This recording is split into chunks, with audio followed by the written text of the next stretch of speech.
आज चाहिँ हजुरहरूलाई एउटा सानो भिडियो बनाउन गइरहेको छु। विशेष गरी तपाईँहरूको जानकारीको निम्ति हेर्नुहोस्, यो चाहिँ मौरीको ढुँड है। हेर्नुहोस्, यस्तो प्रकारले पालन गर्दा चाहिँ एकदमै के अब कमिला भित्तीहरूले चाहिँ यसलाई डिस्टर्ब गर्दैन है। तपाईँले हेर्न सक्नुहुन्छ यो चाहिँ तपाईँको यहाँबाट चाहिँ यो फलाम छ है। यहाँ चाहिँ यस्तो खालके डोप बनाएको छ। यसमा चाहिँ कमसेकम पानी जमिन्छ, बर्खाको पानी जमिन्छ र यसबाट चाहिँ कमिलाहरू भित्तीहरू चाहिँ यसमा चढ्न सक्छ, किनभने पानी हुन्छ है। यस कारणले गर्दा यस्तो प्रकारले बनाउनु गयो भने चाहिँ एकदम सेफ्टी के।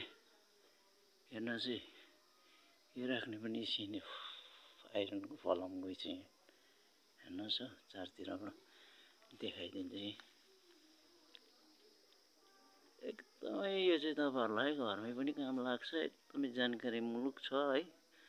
तपाईँहरूले चाहिँ यसमा लाइक कमेन्ट गरिदिनु होला है साथी हो।